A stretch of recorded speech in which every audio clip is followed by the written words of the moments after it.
10,000 பேரையாவது திரட்டி மறியல் பண்ணணும். ஒரு 5-10 பஸ்ஸாவது எரிச்சு நாசம் பண்ணணும். ரயில் மறியல்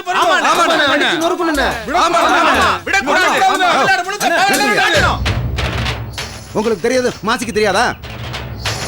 எதுக்கு தனி மனுஷனா போய் கலெக்டர் வீட்டுக்கு முன்னாடி போராட்டம் பண்ணாரு? போலீஸ் தடியடியில் தொண்டர்களுக்கு எதுவும் ஏற்படக்கூடாது, அதை விட பொதுமக்களுக்கு இது சம்பந்தமா எந்த விதமான தொந்தரவு வந்துடக்கூடாது நல்ல எண்ணத்துல தான் தொண்டர்கள் அடிபடக்கூடாதுன்னு ஜெயிலுக்கு போனாரு எங்க விசுவாச தலைவர். ஐயா, எங்க தலைவர் ஜெயில இருக்கிறத நினைச்சா என் நெஞ்ச வெடிச்சிடும் போல இருக்குயா. நான் எதுக்காக உயிரோடு இருக்கணும்? நான் எதுக்காக உயிரோடு இருக்கணும்? ஆமாயா, நான் எதுக்கே உயிரோடு இருக்கணும்?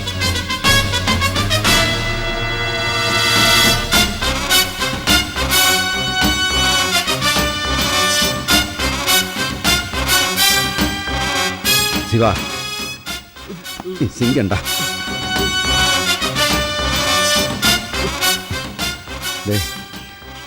உனக்கு இருக்கிற அந்த வேகமும் பாசமும் எனக்கு எல்லாம் போச்சடா. நீ ஒருத்த மட்டும் தீ குடிச்சு செத்தான்னு வச்சுக்க, அப்புறம் தியாகிகள் லிஸ்ட்ல நீ இடம் பிடிச்சிருவாயா, இடம் பிடிச்சிருவா. சரவணா, சிங்கம்டா, சிங்கம். உன் மாதிரி ஒரு ஆள் இருக்கிறதுனாலதான் மாசி இன்னைக்கு இவ்வளவு பெரிய உயரத்துல இருக்கிறான், மக்களுக்கு தொண்டு செஞ்சுட்டு இருக்காங்க. ஆமையா சரவணா. ராஜா, உன்னை நினைக்க பெருமையா இருக்கியா? பெருமையா இருக்கு.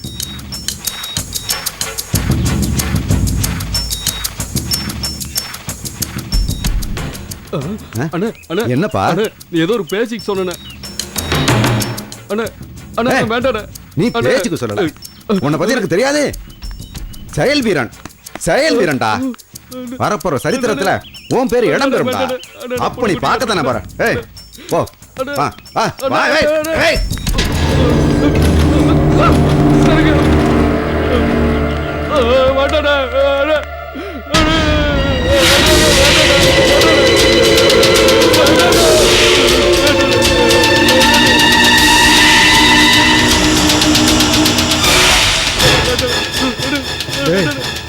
வரலாறு படைக்கிறவன் ஏன் அப்படி பயப்படுற?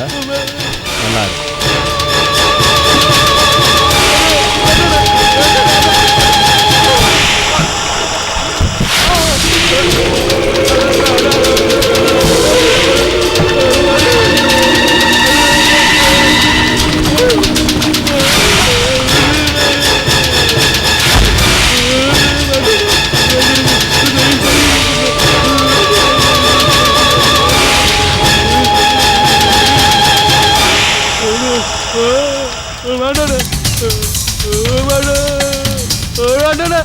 நினைச்சலடா, இப்ப ஓடுறா, இப்ப ஓடுறா.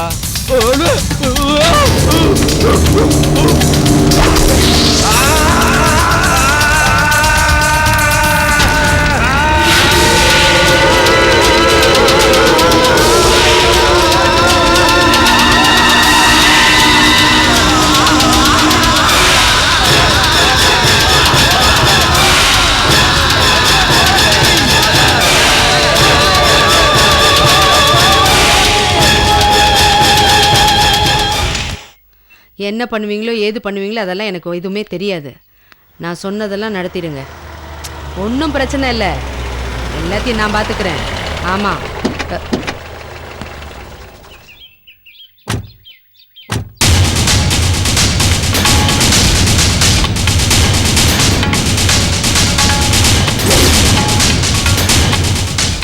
ராஜமாணிக்கம் எங்க? யாரு ராஜமாணிக்கம் எங்க? ஏய், அவர் என்ன உன் வீட்டு வேலைக்காரனா? மரியாதை இல்லாம கூப்பிடுற? அவனுக்கு மரியாதை ஒண்ணுதான் கேடு. எங்க அவன்? எதுக்கு அரெஸ்ட் பண்ணணும். என் அண்ணன் என்ன செஞ்சாரு? என் மாப்பிள்ளை ஏற்கனவே அரெஸ்ட் பண்ணி அநியாயமா ஜெயில தள்ளியிருக்க. இப்ப என் அண்ணனையும் அரெஸ்ட் பண்ணணுமா? உன்னோட மாப்பிள்ளைக்கு பேச்சு துணைக்கு ஆள் இல்லையா, அதான். ராஜமாணிக்கம், ஏய், எதுக்கு கத்துற? என் அண்ணன் என்ன பண்ணாரு? இன்னும் என்ன செய்யணும்? உங்க சுயநலத்துக்காக ஒரு அப்பாவே நடு ரோட்ல கொளுத்திருக்காரு. யாரு சொன்னது?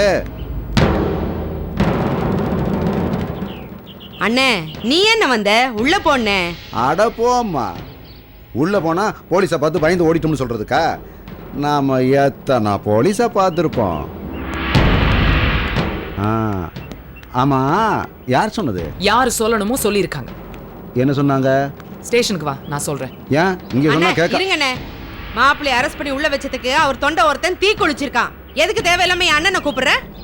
தீ குளிக்கல, தீ வச்சு குளித்திருக்கான். பாருமா, ஏய், யார்கிட்ட பேச? அட்ரா ஸ்டேஷன். யாரு மேல கை வைக்கிற? யாரா ஸ்டேஷன்? அண்ணே, மரியாதை வரது. அண்ணே, அண்ணே, அண்ணே.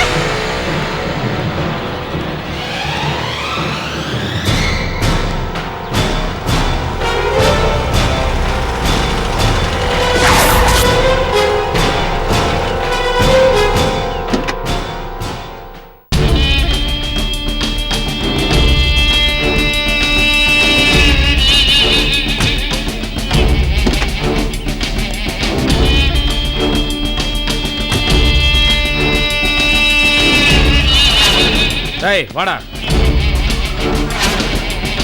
கையெடுங்க.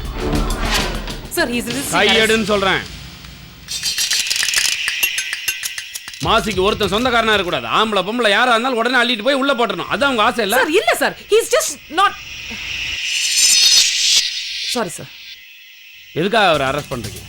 சார், ஹாஸ்பிட்டல்ல தீக்காயம் பட்டு இருக்கிற குப்சாமி இவர் மேல கம்ப்ளைண்ட் கொடுத்திருக்காரு சார். என்னன்னு? அவருக்கு தீ வச்சதே இவர்தான். ரிட்டர்ன்ல ஏதாவது வச்சிருக்கீங்களா? சார், அவர் எழுதுற நிலைமையில இல்லை, அதனால ஓரல் கம்ப்ளைண்ட் தான். வாய்மொழிமா வாக்குமூலம் கொடுத்தாருன்னு சொல்லி நீங்களே ஒரு கதை எழுதிட்டு வந்து இவரை தூக்கி உள்ள வைக்கணும். அதான் உங்க திட்டம் இல்ல? சார், இது திட்டம் இல்ல சார். என்கிட்ட கம்ப்ளைண்ட் பண்ணாரு சார், என்கிட்ட வேர்பல் கம்ப்ளைண்ட் கொடுத்தாரு சார். அப்படி இல்ல? ஏய், யாருன்னு தெரியுமா இவன்? நீங்க சொன்னீங்களே குப்புசாமி, அவரோட பையன். ஏய் குர்ரா, இந்தாங்க, இது என்னன்னு படிங்க. படிங்க.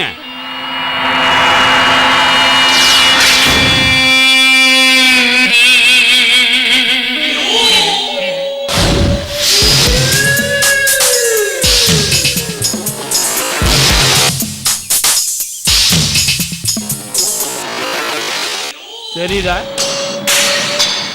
நீங்க சொல்ற அதே குப்புசாமி சாகறதுக்கு முன்னாடி வீட்டுல இருந்து போகும்போது ஸ்டேஷன்ல இருக்கிற என் தலைவனுக்கா நான் தீக்குளிச்சு சாக போறேன் சுயநனவோட எழுதிட்டு போன லெட்டர். இதுக்கு சாட்சி அவன் பையனும் பொண்டாட்டியும். மாசியோட ஆட்களையும் மாசியும் எப்படியாவது பிடிச்சி உள்ள வைக்கணுங்கிறது அவங்களோட லட்சியமே இல்ல? நான் தெரியாம தான் கேட்கிறேன். நீங்க காக்கி சட்டையை போட்டதை மாசி அரெஸ்ட் பண்ணுங்கிறதுக்காக தானே? இல்ல உங்களுக்கு வேற வேலையே இல்லையா? எப்ப பார்த்தாலும் அவனை துரத்து நீங்க எங்கேயாவது பிடிக்க வேண்டியது, நான் வந்து காப்பாற்ற வேண்டியது. எனக்கு என்ன வேற வேலையே இல்லை நினைச்சிட்டு இருக்கீங்களோ? Sir, I'll take your leave, sir.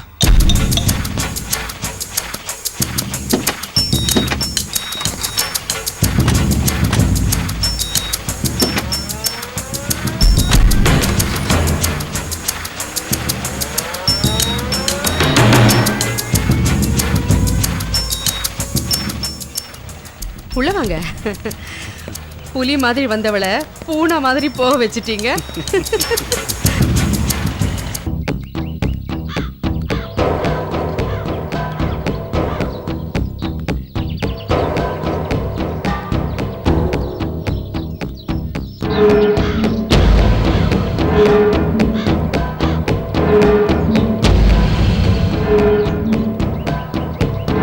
என்ன மாப்ள?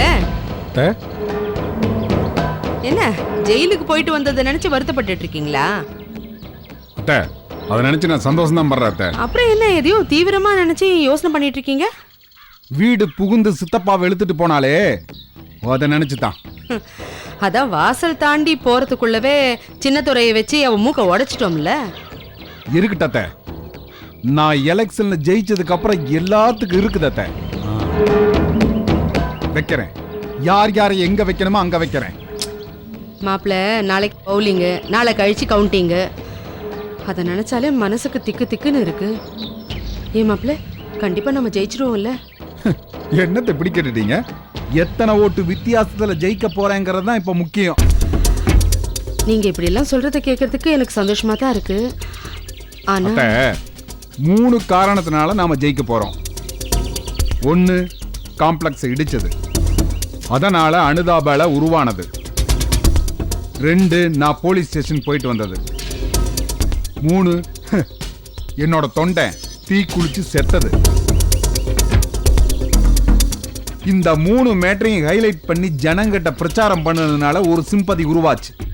இது போக காசு வாங்கிட்டு கள்ள ஓட்டு போடுறதுக்காக ஒரு 10-15 மண்டபத்துல நம்ம ஆளுக தங்கியிருக்காங்க. அத்தை நம்ம ஜெயிக்க போறது உறுதி, பட்டாசு கொளுத்த போறது உறுதி.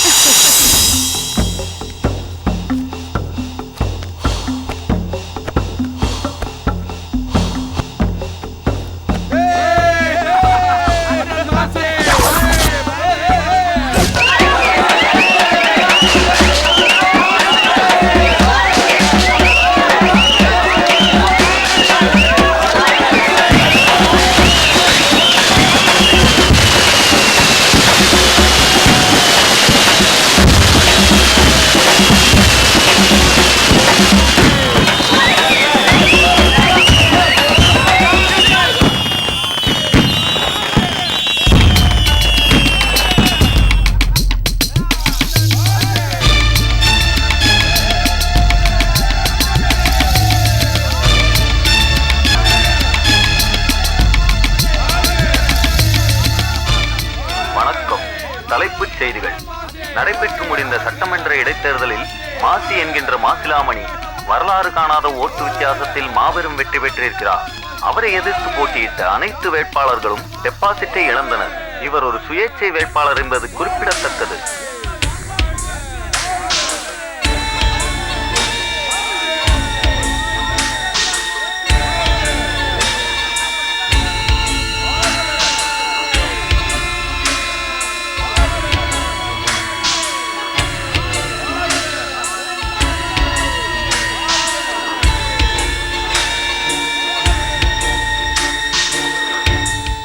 வாப்பா தம்பி.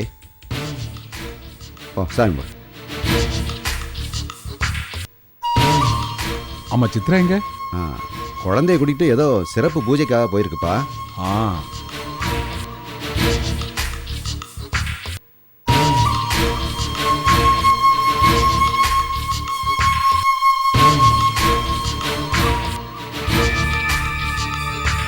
மாப்பிள்ள எடுத்துக்கங்க. நீங்களே வச்சு விடுங்க அத்தை.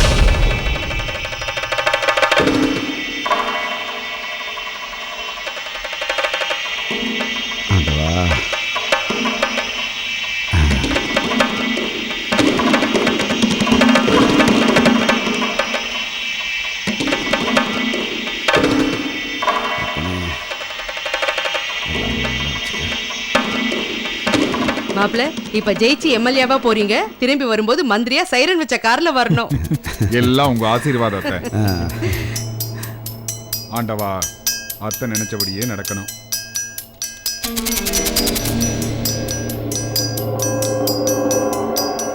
மாப்பிள்ள 10:47 நல்ல நேரம்னு ஜோசியர் குறிச்சு கொடுத்துருக்காரு.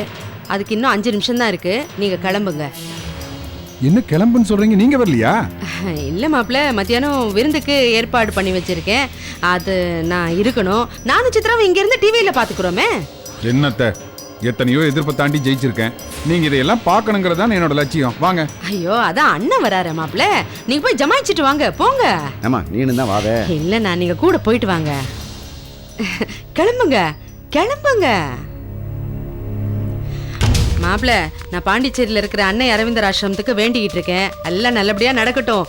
எல்லார் மனசுக்கு ஏத்த மாதிரி ஜமாயிச்சிடலாம். எல்லாரும் சந்தோஷப்பட்டுட்டோம்.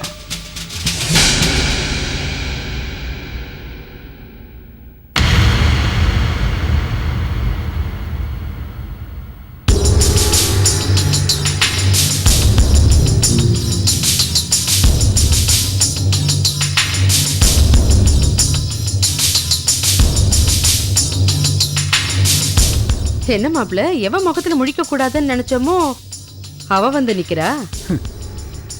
என்ன மறுபடியும் அரெஸ்ட் பண்றதுக்கு வந்திருக்காளா? அத்தை, இவளை வர சொன்னதே நான் தான்.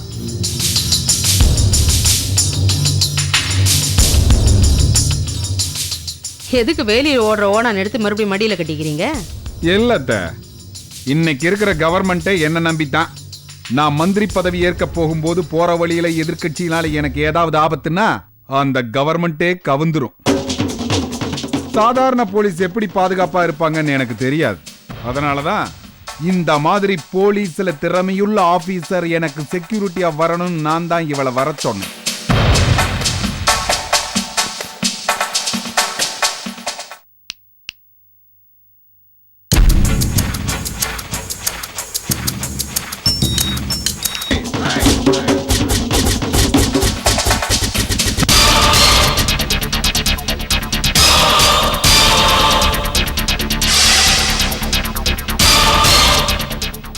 நாளை ரேகா ஐபிஎஸ்ஸில்